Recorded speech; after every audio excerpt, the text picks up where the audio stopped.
Welcome back to Revving Up with RevEng Consulting. I'm your host, Matt Haller, and today I am thrilled to introduce our newest implementation partner, Cordion. Please welcome their founder, Michael Ludlow. Welcome, Michael. Thanks for having me, Matt. So we just started a partnership together, kind of connecting strategy to data in the commission space. Can you tell us a little bit about what was attractive to you about this kind of a partnership? Lots of synergies from this partnership where we are more focused on the implementation of software side of things, where we've always got customers asking us for advice. What have you seen when it comes to comp plan design? This is really going to help us with answering that question. Well, you know what? We've got a good team that we're partnered with that can help you with that, where that's their bread and butter. So where we can speak to kind of, after the comp plans have been designed, that's where we come in and really focus on the implementation. The RevEng folks, they're really going to help you think through what are all of the considerations when it comes into a thoughtful plan design. One of the challenges that we've seen from our careers is the people designing the plans are rarely in the same room as the people who are implementing the automations and the software. And I think the implication of that is oftentimes we think that when we're designing plans, we've designed them to a level of specificity or detail that is sufficient to communicate to the field what we're asking them to do. But we don't often go in design to the level of detail to say, here's how we are going to calculate this thing in our system. And the implication or the key with that decision is we are removing the clarity or the definition of how our business operates, how we measure success from the boardroom, and we move it into the code base. And those decisions are being made in implementation. And frankly, that slows down the whole process because you just don't have clarity on what the client actually wants or needs. Yeah. We definitely see a lot of that. During these implementations, a lot of time when we're working with the admins that have inherited these comp plans and they've been given the directive, here's the comp plan, now make it work in the context of a system. Sometimes I feel very sorry for these admins for not having had a seat in that room where they could weigh in. They could say, actually, you know what, before you implement this particular plan mechanic, you're going to want to think through either the modeling implications or even the implications to how payouts should be calculated. Are we calculating payouts at a deal level? Do we want to calculate payouts at a deal level? Well, then implementing this particular structure is going to make that very difficult to display. Or even the comp plan admins, the ones actually administering the comp plans, and ultimately, so not only administering, but also modeling for the comp plans, they should have a seat in that room. And they should be weighing in on comp plan design. We need more of that. Well, they're the ones that frankly have the most access to the data. So when you're trying to figure out, hey, let's pay on gross margin, they're the ones who can tell you, we actually can't measure gross margin because we haven't ingested the cost data into our CRM system. So if you want to do that, it's going to be another 3 months before we can get that off the ground. And those are just better decisions to know when you're going into the design process. Because ultimately, and this is what we forget about commissions all the time, as much time as we spend talking about data, it's about behavior and it's about growth. If we can't create clarity through our data and the digital experiences we create for reps, we can't create a platform or a foundation for them to trust the business and then promote that with customers so you can grow. And that's where I think the magic of this partnership can come together, that if we truly connect that strategy and talk about data in the boardroom in an approachable way, we can create more clarity for our data partners, which ultimately means a better experience and more trust and more growth for the field. That's a really great point, and I couldn't agree with you more. When we're designing comp plans, we should obviously be designing them with a few things in mind. One, is it even possible to model for or administer given our resource constraints? And then two, the thing that I've always loved about this field is that the sky is the limit. We are limited only by our imagination when it comes to how to devise a comp plan scheme that's going to motivate the right behavior or motivate really any kind of behavior. And so it's quite easy to, in a vacuum, come up with a comp plan where I'm like, yeah, that's going to motivate that right behavior. But then without considering those constraints, we really, really run the risk, and I've seen this happen countless times, we run the risk of eroding the end user confidence in the comp plan itself, in the integrity of the data, in the integrity of the output. If we're working off of shoddy data or data that is not available in a timely manner, we devise a comp plan that is so massively complex to where we don't have the resources to be able to administer it. We're not minding those constraints. We run the risk of shooting ourselves in the foot with the people that we're trying to motivate with these comp plan mechanics, shooting ourselves in the foot by way of lack of confidence. If they have no confidence in the output, the whole thing was for naught. Well, if they don't have any confidence in the output, how do you expect them to have confidence when they're going to talk to your customers? Yeah. What energy are you expecting them to bring in about delivering a product, delivering a solution, if they're not confident that they're going to be paid properly? Right. And therein is the magic question within sales compensation. Yeah. And no amount of fancy and shiny accelerators are going to compensate for lack of confidence in the output. Like how that I should even be in this accelerator. How am I going to trust that you're not going to claw this back after the fact 2 months because you realize that your data was crap? And we're just now realizing it. One day I'm going to have an entire podcast devoted to just like the horror stories that I've heard in sales compensation. Maybe that'll be like the Halloween episode, the spooky one. But in the meantime, we're going to take a quick break. And when we come back, we are going to learn about how, Michael, you found your way into this world of sales compensation. Stay with us. Welcome back to Revving Up with RevEng Consulting. I'm your host, Matt Haller, and today I am joined with the founder of Cordion, Michael Ludlow. Now, Michael, you did not start out your career in technology and SaaS and startups, so how did you find your way to the world of the startup? Yeah, it was a fortuitous stumbling occurrence, but I'll commonly tell people that I am a recovering accountant. I started off my career doing public accounting. I worked for a public accounting firm called PwC. I was there for 8 years, which some people love that. I thought it was honestly pretty great. I'm really grateful for that experience. Eventually, I did what many public accountants opt to do, which is leave public accounting to pivot to the private sector. I pivoted to the private sector after about 8 years of that. I did the private sector thing, trying to just make my way up to CFO. It's the pot of gold at the end of the accounting rainbow, and was kind of tracking against that path and having a nice time. Now, in my last gig as a full-time professional, I was the accounting director for a software company out in where I'm based right now, which is Salt Lake City. And that was the first time I became really exposed to the wonderful world of commissions. So just to make sure that I'm following, before you were only exposed to the world of commissions in the sense of, hey, let me go audit the commissions and go and be the thorn in the side of all the commission analysts who are like, I'm trying to hold all of this data together with paper clips and bubble gum. And by the way, I'm trying to pay people right now. I don't have time for you, accountant, to come and ask me all of these questions about how I booked that one commission 6 months ago. And then you got into it and realized, oh man, this is a lot. That's funny. When I was auditing commissions as a public accountant, that was one of the really big financial statement line item, FSLI. When it came to things like interest expense or shared-based compensation expense, it's always fairly easy to audit. You look at the accounting literature, and then based on a handful of inputs, at that point, everything is you throw it into the GAAP calculator, generally accepted accounting principles calculator, and there it is. With commissions, the way we would typically audit it was, all right, show me the cash. What you pay in cash? All right, cool. Tied it out to cash. Done. I know you want to tell me about how your comp plans work, but the reality is that never would have understood it. No public accountants there actually understand it. And so they just default to, I'll tie it out to cash, call it good. Enough. Done. So I never really truly appreciated why we didn't try to actually recalculate it until I was in my last role, when I was just like, oh my gosh, this is crazy. Overseeing the comp plan, the commissions calculation process. The poor man who was working full-time on sales commissions. We had a software at that time. We were paying a $130,000 subscription for a software, and we weren't using it because this man that was in charge full-time of the commissions process couldn't manage the software. It was a little too complex for him, and software couldn't keep up with the plans and all the complexities. And as I dug into, why is it taking you a month to calculate sales commissions? My gosh, this is your full-time job. What's wrong with you? I started to appreciate, oh, okay. Now, at that time, that company, we only had a sales force of 30 total, including leadership, across a few different types of roles. But when you started to layer in the complexity of recoverable draws, true-ups resulting from whether it was bad data or retroactive accelerators or whatever, clawbacks, oh my gosh. I started to realize, wow, this is very, very complex. And it was right around that time that I started thinking, you know what? I should develop my own calculator. I'm going to develop my own calculator. and I'm going to do an Excel VBA. Ah, that conversation. Yeah. And let me tell you, for all the commission analysts that happen to stumble across this clip, don't do it. Don't start your own commission company, commission calculator. There's too many of them.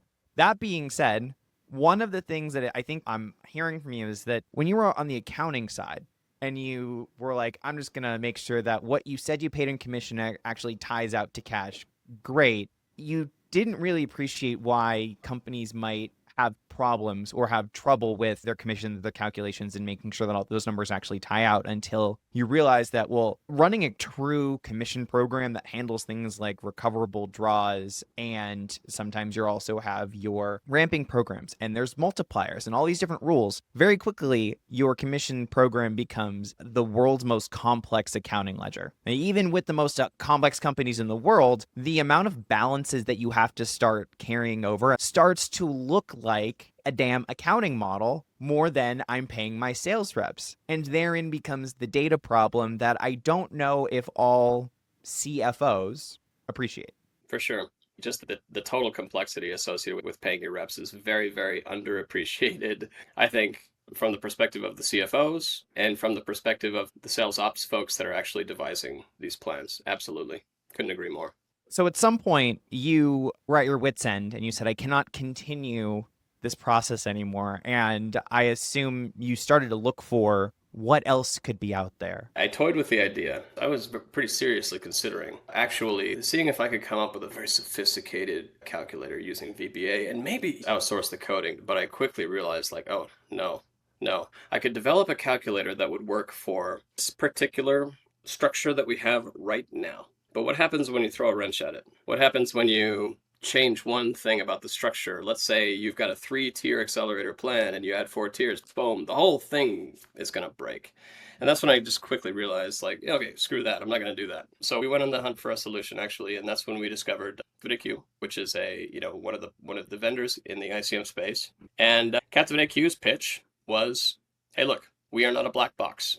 We have all the benefits of Excel, which is very Excel-like syntax and traceability and understandability and usability to where you get up and running with us and you're not going to have to fork out $100,000 in professional services fees on a quarterly or annual basis whenever you change a thing about your plan. You're going to be able to do it yourself. And that really resonated with me. And so, got in talks with CaptivateIQ about bringing the software on. I was so impressed with the leadership in place at CaptivateIQ and just their overall approach to the commissions problem. I was pretty excited just about the company in general. And one thing led to another, and we were in talks about me coming on board, leaving my cushy, beloved accounting, everything that I knew, my CFO ambitions, leaving all that behind to jump into a kind of, at the time, as is typical with all startups, a chaotic situation. And it was great. I can't think of a better career move I've ever made than joining that little fledgling startup, which, I mean, I had my hesitations. I'm like, okay, so you guys have 10 employees. Your tool is ugly. Like, there's no getting around it. I mean, it was ugly. You remember. It's come a long way since then. I played the fifth. But it has come a long way. It sure has. It's quite a lot prettier, quite a lot more powerful. But despite the fact that it was definitely a new tool, new company, and we had to be really, really scrappy. And I took a pay cut for working a lot more hours than I was working. I've never looked back. And I think what was special about that moment in time, and I think your experience traces it perfectly, is that before the Captivate IQs of the world, every type of commission system could be boiled down to 2 different frameworks. The first one is a rules-based engine that says a record comes in and apply this logic to it, and then the next logic and the next logic until all my calculations are done. The other one was more of a relational database where I have a set of values in one table, set of values in the other, I pull them together, and I create some kind of a logic out of it. But in both of those cases, I had to run my data, see the results, and trace back where anything went wrong. It was hard to see exactly here's how all of my logic is applying in real time, which works if you've got a lot of experience working on these big systems, doesn't if you are a small, scrappy startup who says, I got to pay people, I need to pay them right and get this out the door. It sounds like you experienced the frustration of trying to implement a system where you're like, I have no idea why this doesn't work, why this number's coming out a certain way. Let's just go back to Excel because it's easier. And then when you saw this, oh, I applied this logic, the number came out on the other side, it was like a light bulb moment for you. Absolutely. So when I saw that in Captivate IQ, this particular software that we were using, to your point, it's a legacy tool. It's very, very powerful, but it's also very rigid. And it doesn't have that kind of real-time feel, real-time feedback that you get from something like Excel and something like Captivate IQ. So it was very new for me to not be able to have that instant feedback. Is this calculation working? All right, so I want to change one thing about the logic. I want to change one thing about the rule set. And then I want to see if that thing works. Well, cool. You change that thing, but then you got to go through all these hoops, and then you got to do a batch processing, and then, go for a 2-hour workout, and then you come back and you can get feedback. Oh, and then you forgot that you actually processed the wrong pay period. So now you need to go and redo that whole thing again, and you've wasted a couple of hours. Right, yeah. And so, Captivate IQ, I think they were definitely onto something at the time. It was developed by ex-finance professionals, so ex-comp admins, who part of their job was managing the comp process. And, I know that they had also had experience on this particular tool, and they're just like, oh, wow. They're like, this doesn't work for me. Like, I need things to be faster. I need things to be snappier. I need this to feel like more like Excel without the brittleness of Excel, or Google Sheets with more guardrails and less room for error as you have in Excel. So yeah, I definitely at the time hated the vulnerability of Excel. Every month when we were running commissions, we would find errors from the prior processing because of a cell reference that got messed up, which wouldn't happen with a system. It just made me think, like, I feel like every month we were having to go through this analysis of, oh my gosh, I think we have to go back and scrub the whole year. Like, we found this error and we know about this, but now what else is out there that we don't know about? Definitely helped me to appreciate the need for a solution. What I liked about Captivate IQ was that it is a solution, and it takes advantage of some of those database concepts and controls around commissions specifically, while still harnessing the great things that Excel has to offer, specifically the ease of use, that real-time feedback from the calculations. And that's kind of the balance that it's felt like companies have had to strike when it comes to commissions. It's the accessibility of the data and the calculations, something that you can get with Excel much easier, and balancing that with the real-time availability of the data in a way that potentially can drive the right behavior for the rep, right? And trying to, we talk about this a lot at RevEng, moving commissions from a retroactive looking finance process to a forward-looking business and revenue generator. Yeah. Which is what it should be. That's the point. That's the whole Right. purpose behind commissions. Is this going to drive the right behavior, and is this going to help our top line? I do want to spend 1 minute before we wrap asking you about how you started Cordion and how you were able to help companies be able to truly work through that balance that we were just talking about between calculation availability and driving the right behaviors to make commissions successful. Right? What's the secret sauce? What are you doing differently that's making this successful for your clients? So I started Cordion actually just a little over a year ago. We are a small but mighty operation. And this was after being in professional services for close to 5 years. Did a little bit of selling for Captivate IQ for about a year, which is a whole other thing. But the majority of my time at Captivate IQ was as the professional services director. And I got a hankering to go off and start up my own shop. This was in recognition that this is the path that a lot of software companies take. Eventually, when they get to a certain size, they start to lean more on allowing partners to do what they do, which is the delivery side of things, the client-facing side of things, such that the software company can focus more on their core competency, which is the software. And so, yeah, I really got the itch and finally pulled the trigger a little over a year ago to start my own consulting practice around these types of implementations. As far as what Cordion is doing to strike that right balance with our clients, we really want to put ourselves in the shoes of the clients. I like to think that we pride ourselves on listening more than we talk. Now, that's really hard for consultants to do. We tend to know that we know better, right? We've got the right answer, okay? So just listen to me. Like, this is how you're going to want it done, and this is why. Now, we've got opinions, for sure. We got a lot of opinions, strong opinions, but we're also curious. That's one of our pillars, is curiosity. We really want to try to understand, all right, client, what are your pain points? They're not going to necessarily be the same pain points of this other customer or that other customer. What are your pain points? What are you dealing with? And what are your values?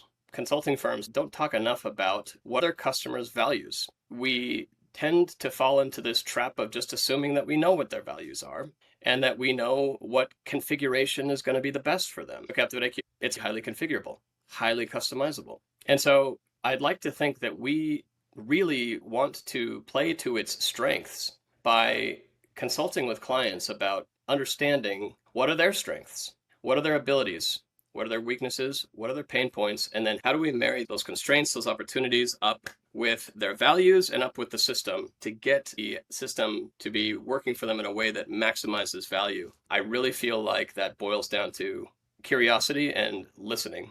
It's one thing, obviously, table stakes is to know the space, it's to have an opinion, and it's to be an expert in the tool that we're implementing. What I have found is harder to find in professionals in this space is that curiosity element and really trying to get into the hearts and the minds of our customers and to understand their pain, understand their values, understand them as people and what they're looking to get out of a software. My first lesson in this was when I first joined Captivate IQ. I had all the answers within 2 weeks. I thought I did. And I thought that I knew what all my clients would want because they would want what I want.